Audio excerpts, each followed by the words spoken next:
Good day friends. আমরা নতুন month এবং নতুন ক্যালেন্ডার ইয়ার এপ্রিলে প্রবেশ করছি। গত আগামী 1 তারিখ সোমবারে। তো আমাদের লাস্ট ভিডিও 8ই মার্চ হয়েছে। তো আমার বিশেষ অসুবিধার কারণে আপনাদের বাকি মার্চের দিনগুলোতে আমি ভিডিও আপলোড করতে পারিনি, জন্য ক্ষমা প্রার্থী। তো আমরা মার্চ কেমন গেল সেটা দেখব এবং এপ্রিল কেমন যাবে সেটার আলোচনা করব। তো আমরা এই পুরো চার্টটা আছে এই মুহূর্তে আমাদের মান্থলি চার্ট। তো গত মাসের ক্লোজিং ছিল 21,982। মানে অ্যাজ এ মার্চ শেষ হওয়ার আগে, মানে ফেব্রুয়ারি ক্লোজিং ছিল 21,982। মার্চের ক্লোজিং হয়ে গেল, যেহেতু কালকে সোমবার 1 তারিখ পড়ে যাচ্ছে। তো শুক্রবারেই বৃহস্পতিবারে মার্চের ক্লোজিং হয়ে গেছে। তো সেটা হলো 22,326। হাই কত? হাই আছে 526। আগের মাসের হাই কত ছিল? 397। তো আগের হাইয়ের থেকে এই হায়ার ক্লোজিং হলো জাস্ট 30 পয়েন্ট এবং হাই মারলো করে, তাহলে আপ ট্রেন্ড ইনট্যাক্ট আছে বলতে পারি। এবং লোয়ের জায়গা থেকে যদি দেখি হায়ার লো দেখা যাচ্ছে, তো হায়ার লো। তো মান্থ টু মান্থ এখনো আপ ট্রেন্ড ইনট্যাক্ট আছে। এবার যদি উইকলিতে আসে, উইকলি কি বলছে? উইকলিতে দেখা যাচ্ছে যে 2 সপ্তাহ নিচে থাকার পর এই সপ্তাহ উপরে এসছে। তো গত সপ্তাহে ক্লোজিং ছিল 22,96, এই সপ্তাহে ক্লোজিং 326। তো আমরা উইক টু উইক 2 সপ্তাহ উপরে আছি 1 সপ্তাহ কারেকশন দেওয়ার পরে। তো আমরা উইকলিতে আমরা কেমন আছি সেটা দেখি। তো উইকলি ট্রেন্ড যেটা ছিল সেটা ব্রেক করেছিল অবশ্যই, কিন্তু রিগেন করার চেষ্টা করছে। সেটাই টাচ করে কারেকশন এসছে লাস্ট বৃহস্পতিবার, বা মান্থলি এক্সপায়ারি আছে সে কারণে হয়তো প্রফিট বুকিং এসছে, এটা বলা যায়। তো যে কোনো কারণেই হোক, প্রফিট বুকিং এসছে উপর থেকে, কিন্তু week to week higher closing আছে। তো উইক টু উইকও ভালো হচ্ছে, এটা বলা যায়। ঠিক আছে। তো আমরা এতে গেল উইক এবং মান্থ। তো নেক্সট মান্থ কি হবে? যদি আমাদের প্রাইস এখনো মান্থলি ট্রেন্ড ব্রেক করেনি, উইকলি ট্রেন্ডে যদি বলেন এটা যদি লাস্ট লো, এটা লাস্ট লো হয়, আর এটা ট্রেন্ড হয়, তো ফাইনাল লো এটা, তার এগেনস্টে যদি টানি আমি এই পয়েন্টটা, তো এইটার ওপর রিগেন করে যদি প্রাইস, মানে প্রিভিয়াস টপ যেটা আছে 530 এই জোনটা, ওটার উপর রিগেন করে প্রাইস কিন্তু নিউ হাই মারবে, এটা বলা যায়। আর লাস্ট যারা আমার কাছে ছিল তাদেরকে আমি বলেছিলাম জাস্ট 222-এর ওপরে যদি দাঁড়িয়ে যায় তো আমরা শর্ট থাকবো না। এবং লাস্ট আমার ভিডিও যেটা ছিল সেটাতে বলা ছিল যে মার্কেট ম্যাক্সিমাম আপাতত 750 আসবে, মানে লো 750 কাছাকাছি, যে জায়গায় 710 লো করেছে। দিয়ে যদি 700 এই জোনটা যদি না ভাঙে, মানে এই 700 এই জোনটা যদি না ভাঙে, তাহলে আমাদের ফার্দার ফল নয়, ওইটা আমি দিয়ে রেখেছি। যদি এটা ফল এটা যদি ক্লোজ মারতো তাহলে আমাদের লাস্ট ভিডিওতে বলা হয়েছিল এত দূর আসবে। সেটা না করে price as a daily format বা শর্ট টার্ম ফরম্যাটে এই যে টপটা আছে, লাস্ট এই টপটা বলেছিলাম যে এই টপটা যতক্ষণ উপরে যাচ্ছে না ততক্ষণ ডাউন ফরমেশনে থাকবে। কিন্তু প্রাইস এই টপটা ক্রস করে যাওয়ার জন্যই একদিনে এত বড় র্যালি দেখেছে। শুধু তাই কি, যে এই টপটা ক্রস করার জন্যই? শুধু তাই নয়, আরও কারণ ছিল। যদি ইন্টারনাল কারণ যদি বলেন, আমি সেগুলোর ব্যাখ্যা দিয়ে দেবো, অসুবিধা নেই। যে আমরা একদিনে এত বড় কেন মুভ করলাম, শুধু এক্সপায়ারির কারণ তা নয়। তো মেনলি হচ্ছে আমাদের ভাঙতে হতো এই জোনটা ভাঙেনি, জাস্ট টাচ করে সাপোর্ট নিয়ে উপরে চলে গেছে। তো শর্ট টার্মে যে ডাউন ট্রেন্ডটা ছিল, এই পয়েন্টের যে ডাউন ট্রেন্ডটা ছিল সেটা রিভার্সাল করেছে, তাই প্রাইস ওপরের দিকে গেছে। এবং লাস্ট দিয়ে যে মুভ হচ্ছে তার কারণ একটাই, প্রাইসের মধ্যে যে ধরনের প্যাটার্ন ক্রিয়েটেড হয়েছিল, যদি ভালো করে লক্ষ্য করেন তো আপনারা, তো এখনো আমার মনে হয় এই জোনটার উপরে যতক্ষণ আছে এখনো জার্নি আছে। এবং কতদূর লাস্ট আমাদের যেতে পারে সেটা নিয়ে আলোচনা করবো। ফার্স্ট অল আমরা এখানে এরকম জার্নি হলো কেন সেটা আলোচনা করবো। কি হয়, ওরা হয়তো এর নিচে গেলে আরো নিচে যাবে, এরকম একটা আলোচনা করেছিলাম। তো আমাদের এই পয়েন্টের ওপরে চলে এসেছে তাই জার্নি হয়েছে, কিন্তু প্রাইসের এই এই জোনটা এবং এই জোনটা, এই দুটো জোন আর এই লো করা, এই এরিয়া দুটো যারা টেকনিক্যাল সামান্য পর্যন্ত নলেজ রাখেন তারা বলতে পারবেন এইখানের একটা পার্টটা আর এইখানের একটা পার্ট, এই যে পয়েন্ট এরিয়া, এই পয়েন্টটার উপর দাঁড়িয়ে যাওয়া মানে, তো এটাকে একটা প্যাটার্ন ক্রিয়েশন বলে। আওয়ারলি ফ্রেমে হয়েছে, এটা inverted head and shoulder pattern. এইখানে যেহেতু head and shoulder pattern create হয়েছে 22,200-র উপরে, প্রাইস উপরে যাবে, কতটা যাবে তার অন্তত মিনিমাম ডিস্টেন্স এটা এটা বলে। তো কত এটা, তো 200 থেকে 300 500 পয়েন্ট, এর ওপরে 500 পয়েন্ট মানে 200 3-এ 500 700। তো আমাদের এর উপরে যদি স্ট্যান্ড বাই হলে 700 মিনিমাম যার জায়গা আছে। তো any dips buy stop loss below এই গ্যাপ লাইন বা এই লো লাইন দিয়ে দেন 22,100 এই জোনটা। আমার মনে হয় 22,200 ভাঙলে তাহলে 22,100 আসবে, আদারওয়াইজ আসবে না। তো ম্যাক্সিমাম এটাই দিলেই হয়ে যাবে আমার মনে হয়। তো আমরা আপ ট্রেন্ড ইনট্যাক্ট আছে এটা বলতে পারি, এবং আমরা প্রাইস 22,700 দেখতে পারি যদি 22,200 100 এই জোনটা না ভাঙে। এটা আমরা প্যাটার্ন থেকে বলে দিচ্ছি। এবং যদি আমরা একটু ব্রডার পিকচারে যাই, তো আমরা নেক্সট আমি 2 মাসের ভিউর কথা বলছি। তো আমাদের যেহেতু আমাদের এই ট্রেন ভেঙে গিয়েও ভাঙিনি, তো আবার রিগেন করছে।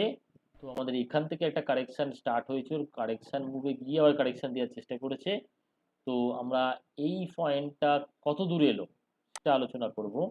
তো এই পয়েন্টের জায়গা থেকে যদি দেখি আমরা এই কারেকশন যেটা করেছে সেটা অ্যাজ এ স্কেল অনুসারে, তো আমরা এই পয়েন্ট থেকে এই পয়েন্ট কারেকশন যদি মাপি, এক্স্যাক্ট দেখুন 61% কারেকশন দিয়ে প্রাইস উপরে চলে গেছে। যেহেতু 61% কারেকশন দিয়েছে, তো প্রাইস তার নিচে যদি থাকতো তাহলে নিচে যেত, যায়নি।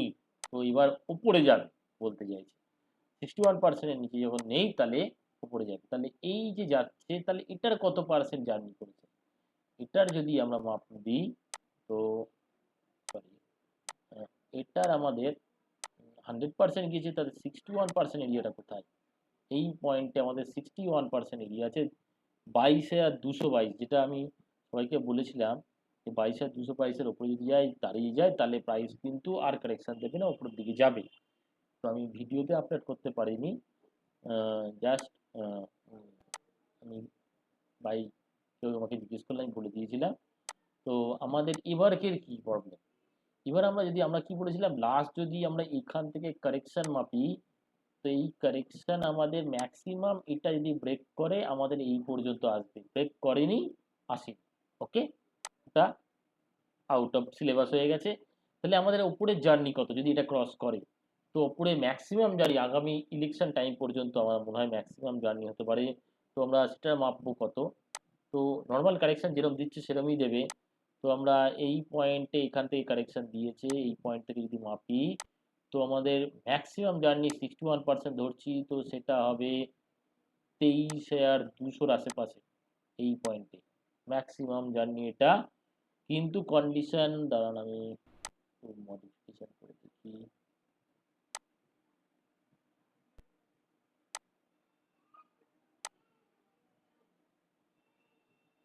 হাই আছে যে আপনার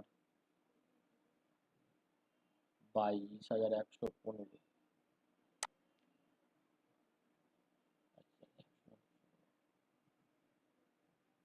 22,115, 115 হাই, লো আছে 18,037,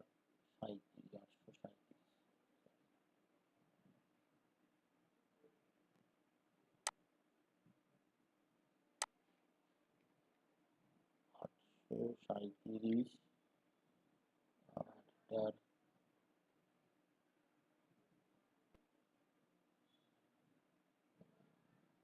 এক 1,137।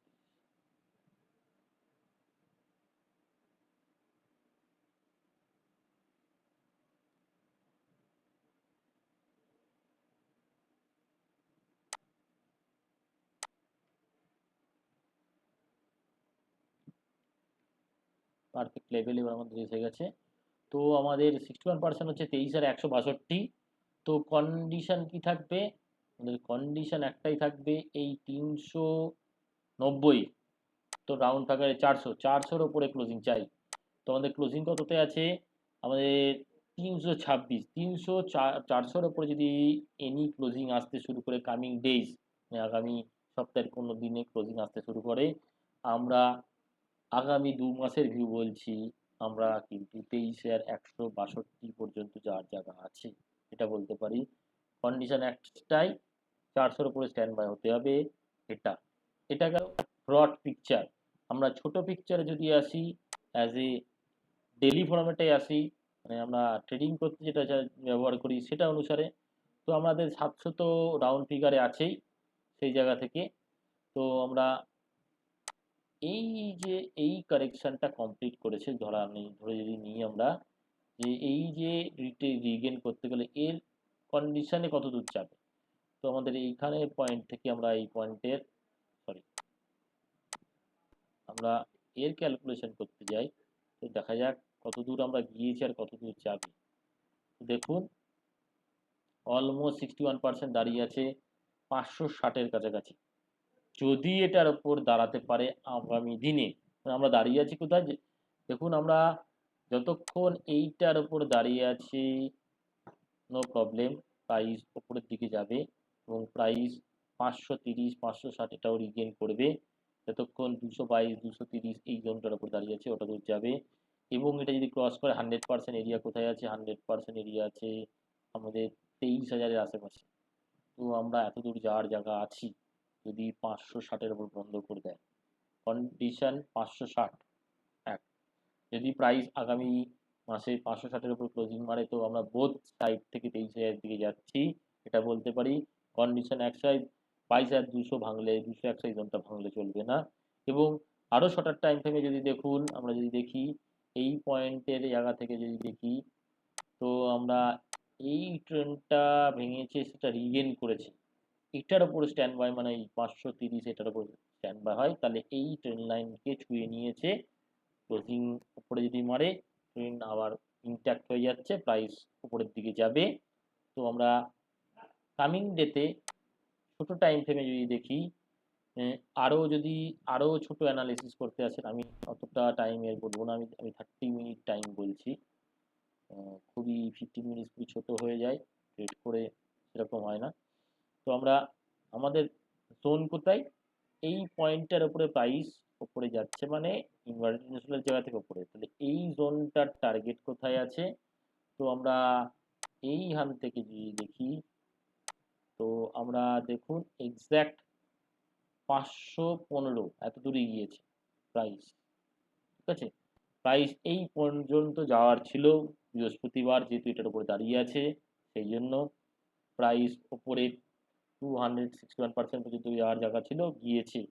এবং কামিং ডেতে যদি যাই, এই ক্রসটা করে, সাপোজ আমাদের এই ডাউনফল, পুরো ডাউনফলটার ক্রস করে, তো আমাদের এইখান থেকে এসছে, এই ট্রেন যেন না ভাঙে, এই ট্রেন লাইনটা যেন না ভাঙে, কন্ডিশন এটাই। এই ট্রেন লাইনটা টাচ করতে পারে, ক্লোজিং যেন না মারে, মানে তাহলে আমাদের 22,200 খুব ভাইটাল এরিয়া হয়ে দাঁড়িয়ে আছে। আমরা এই চ্যানেলটার মধ্যে দিয়ে আছি, এই চ্যানেলের যদি আপার সাইড ভাঙে তো আরও স্পিড নেবে, এটা বলা যায়। তো বাই অ্যান্ড ডিপ যতক্ষণ 22,100 22,200 নিচে না আসছে, বাই অ্যান্ড ডিপ স্টকও বাই করতে পারেন। আমরা 2 মাসের ভিউতে আমাদের 1000 পয়েন্টের একটা মুভ আসতে পারে, এটা ধরে নিতে পারে। কন্ডিশন 22,200 এই জোনটা যেন না ভাঙে, এটা নিফটির জায়গা থেকে বললাম। ব্যাংক নিফটির জায়গা থেকে আসি আমরা। যদি নিফটি বাড়ে, ব্যাংক নিফটি কি পড়ে যাবে? আমার তো মনে হয় তা নয়। তো ব্যাংক নিফটিও বাড়বে। তো ব্যাংক নিফটির মান্থলি কন্ডিশন কি? ব্যাংক নিফটিও সেম মান্থলি কন্ডিশনে দুটো বার নেগেটিভ এসছে, আর এই মাসের বার উপরে গেছে, কিন্তু তার প্রিভিয়াস হাই 3 মাস ধরে ক্রস করতে পারছে না, এটা একটা কন্ডিশন। তো যতক্ষণ আমরা মান্থলি ট্রেন্ড যদি বলেন, এই ট্রেন্ড লাইনটা যদি না ব্রেক করে, মান্থলি ট্রেন্ড ব্রেক করবে না, যেটা আমি আপনাদের বলেছিলাম মনে হয় লাস্ট ভিডিওতে, 45,800 এর নিচে কনস্ট্যান্ট ক্লোজিং যদি না আসে, এই লো টেস্ট করতে আসবে না, যদি ক্লোজ মারে এটাই টেস্ট করতে আসবে। ফাইনাল বটম এটা ছিল, এটা নিচে ক্লোজ মারিনি, প্রাইস নিচে আসেনি। তো আপাতত যদি নিফটি যায়, ব্যাংক নিফটিও নিচে থাকবে না আশা করি, ব্যাংক নিফটি হবে। তো যদি আমরা উইকলি ফরম্যাটে আসি, উইকলি ফরম্যাটে কি বলছে, উইকলি ফরম্যাটেও আমাদের ট্রেন্ড কিন্তু ব্রেক করেনি। সাপোজ এই ট্রেন লাইনটা যদি ব্রেক করে ইন ফিউচার, তো আপসাইড কন্টিনিউ করবে। তো আমাদের কাজ হলো কি, এই কন্ডিশনে যদি থাকে প্রাইস, তাহলে আমাদের মিনিমাম কত দূর যাওয়ার ছিল সেটা দেখব। তো এইখান থেকে যদি আমরা মার্কিং করি, তো আমাদের মিনিমাম তো 61% মানে এই এরিয়ার উপরে যদি বন্ধ করে, মানে 48,500-র উপরে স্ট্যান্ড বাই মারে, তো নিউ হাই মারবে।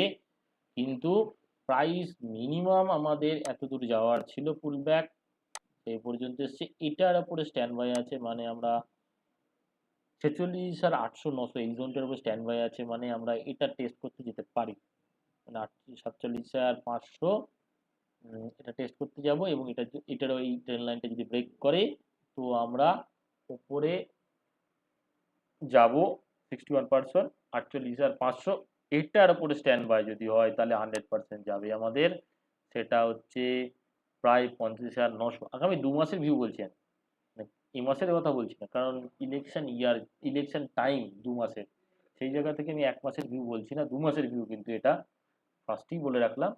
তো আমাদের 2 মাসের ভিউতে আমার 51,000-এর আশেপাশে যাচ্ছে ম্যাক্সিমাম, যদি 48,500 রুপে স্ট্যান্ড বাই ক্লোজিং মারে। তো আমরা সেটাকে যদি আমরা ছোট টাইম ফ্রেমে নিয়ে আসি, তো দেখা যাবে কি, আমি আমি ফুললি বুলিশ বলছি না, আমি 2 মাসের জন্য বুলিশ আপাতত বলছি। এই 2 মাস যেহেতু ট্রেন্ড ভাঙিনি, দেখুন নিফটি ব্যাংক নিফটি কাও তার নিজের লো ভাঙিনি, তো আমরা 2 মাসের জন্য বুলিশ থাকবো। তারপরে ইলেকশন দেখে আমরা নেক্সট ভিউ নেব। তো আমরা 2 মাসের জন্য আমরা বুলিশ আছি। কন্ডিশন একটাই, আমাদের যতক্ষণ এই লোটা না ভাঙবে, এই যে লো করে গেল 45,800, এই লো না ভাঙা পর্যন্ত আমরা বুলিশ আছি। এবং সেই বুলিশনেস কন্টিনিউশন হবে আমাদের এই হাই, এই 47,800 যদি 500 যদি ব্রেক করে, তাহলে আরও কন্টিনিউশন অফ বুলিশনেস হবে, এটা বলতে পারি। তো আমরা এনি দিস ব্যাংকিং স্টকও বাই করতে পারি, তো Nifty oriented stock banking buy করতে পারি। এবং আমরা যদি এটাকে ছোট টাইম ফ্রেমে দেখি আবার নিফটি ব্যাংক নিফটিকে, সেক্ষেত্রে কন্ডিশন দেখি আমরা। তো আমাদের দেখুন যে প্রাইস, এই যে ট্রেন লাইন আছে, এই ট্রেন লাইনটা ব্রেক করে বন্ধ করি, প্রাইস এই পয়েন্টে দাঁড়িয়ে আছে, তার মানে আমরা যদি এই চ্যানেলের এই লো না ভাঙে, তো প্রাইস আবার এই প্রায় 49,000-এর কাছাকাছি যাওয়ার জায়গা হবে। মাঝের দিয়ে একটা যদি ট্রেন টানি, তো এই জায়গাটাই হচ্ছে রেজিস্ট্যান্স পয়েন্ট দাঁড়িয়ে আছে, সেখানের ওপর, মানে 47,500-র উপর যদি দাঁড়াতে পারে, তো 49,000 পর্যন্ত ছোট টাইম ফ্রেমে দেখা যাচ্ছে এটা। এবং এবং যদি যদি এটাকে যদি আরো এলাবোরেট করে দেখেন, ছোট টাইম ফ্রেম আরো বড়ভাবে দেখছি আমরা, যদি এইখানে এসে দেখি, দেখুন শুধু আমরা এইটুকু এরিয়া দেখব, সেখানে কারেকশানে আছে দাঁড়িয়ে। তো আমরা এই পয়েন্টের এরিয়া যদি দেখি, এইটা যদি ব্রেক করে, তো টাইম ফ্রেম এক জায়গা থেকে দেখলে, এই যে পুরো ফ্রেমটা, যারা টেকনিক্যাল চার্ট রেগুলারলি ঘাটেন, তো এই পুরো জায়গাটা যদি ভেবে দেখুন, এই পুরোটা একটা শেপে আছে। এবং এটা যেহেতু এটার কত পার্সেন্ট কারেকশন আছে দেখুন,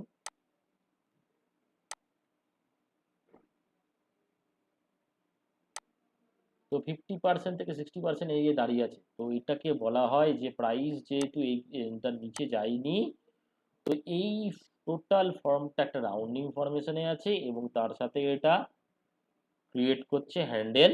তো এটাকে একটা টেকনিক্যাল প্যাটার্ন হাফ হ্যান্ডেল বলা হয়। তো আমাদের নেক্সট টার্গেট আমাদের এটার উপরে দাঁড়াতে পারলেই হয়ে যাবে। কতটা হবে না হবে আপনারা জানেন, আর বললাম না। তো আমরা উপরের দিকে জার্নি আছে, যেহেতু আমরা এটা ব্রেক না করা পর্যন্ত উপরের দিকে জার্নি মনে করো 45,800, আমরা দাঁড়িয়ে আছি 47,100-র কাছাকাছি।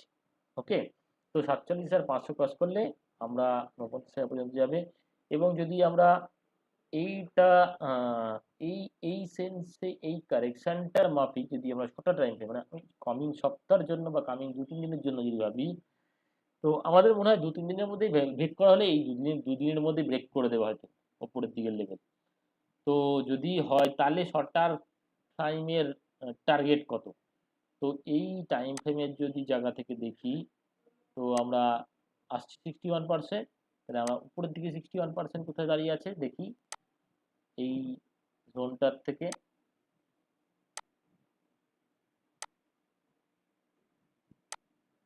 দেখুন 61% এই এরিয়া, তাহলে এই এরিয়াটার ওপর যদি বন্ধ করতে পারে প্রাইস এই ট্রেড লাইন ব্রেক করে দেবে, তখন আমাদের 100% মানে 48,300 যার জায়গা আছে সেই যায়।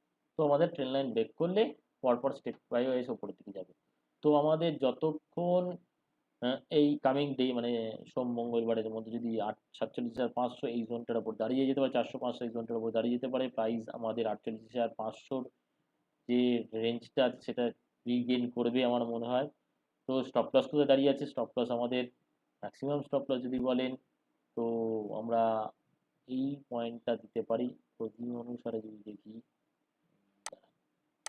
ক্লোজিং অনুসারে যদি দেখি, তো এই পয়েন্টটা আছে 46,300 ম্যাক্সিমাম স্টপ লস। ওকে, এটার নিচে কি হয় তাহলে আমরা উপরের দিকে ভিউ নেবো না, কিন্তু এনি ডিপস বাই করা যায়, বাই করতে পারি এই যা।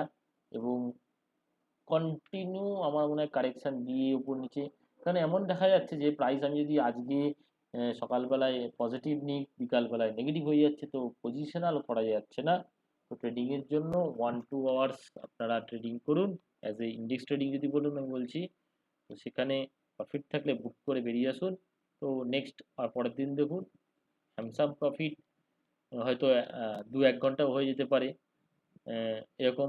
তো আগের সপ্তাহে যেরকম তারা সকালবেলা থেকে কল নিয়েছেন লাস্ট দিন, যারা প্রফিট পেয়েছেন কিন্তু বিকালবেলা সবই হারিয়ে গিয়েছে। তো কনস্ট্যান্ট রাখা ঠিক হবে না আমার মনে হয়, আপস অ্যান্ড ডাউন করতে করতেই উপরে চলে যাবে। তো কন্ডিশন একটাই, নিচে আসলে বাই করতে পারি বোথ ইন্ডেক্স। আমাদের স্টপ লস এটার ক্ষেত্রে থাকছে 46,300, নিফটির ক্ষেত্রে থাকছে 22,100 থেকে 200। রিডিউস বাই দুটো টপের ওপর দাঁড়াতে পারলেই আমরা নতুন নতুন হাই দেবো, আর আমার মনে হয় যদি এই স্টপ লস না কাটে নতুন হাইও আমরা দেখবো, বোথ ইন্ডেক্সেই দেখবো আমরা। এবং খুব স্পিডেই হয়তো আমরা উপরের দিকে যাব, মানে এরকম হট করে পড়ে যেতে পারে কিন্তু যাব, যেহেতু আমরা বুলিশ কন্ডিশনে চলে এসেছি। তো নিফটি বুলিশ কন্ডিশনে চলে গেছে। হুম, যতক্ষণ 22,200 এই জোনটার উপরে আছে বুলিশনেস আছে, প্রাইস আরও যাওয়ার জায়গা আছে। তো ব্যাঙ্ক নিফটির বুলিশনেস আগামী দিনে আরও বাড়বে মনে হচ্ছে। তো ব্যাঙ্ক নিফটি এবং নিফটির কারণে প্রাইস উপর দিকে যাবে। তো আমরা এই নিডিলস বাই করি আগামী 2 মাসের জন্য। আমাদের স্টপ লস 21, ম্যাক্সিমাম আমরা যে লোটা করে গেলাম 21,700, যতক্ষণ না ভাঙছে আমরা মেজর ফল দেখবো না। মেজর ফল যেতে গেলে আমাদের 21,700কে ভাঙতে হবে, বা আদারওয়াইজ বাই অ্যান্ড ডিপ স্ট্র্যাটেজিতে আগামী 2 মাস ট্রেড করতে পারেন। শর্ট টার্ম প্রফিট হলে বুক করে নেবেন, এটাই হচ্ছে কথা। ইলেকশনের পরে আমরা দেখবো কিরকম কন্ডিশন আসে তার উপর ভিউ। ওকে, যদি পারি আমি বলে রাখলাম আপনাদের যে আগের সপ্তাহে আমার নিজস্ব একটা অ্যাক্সিডেন্টের কারণে আমি ভিডিও আপলোড করতে পারিনি। তো কেউ যদি পার্সোনাল কোশ্চেন করার থাকে ও হোয়াটসঅ্যাপে করে নেবেন, বলে দেবেন। ওকে, থ্যাংক ইউ, ভালো থাকবেন।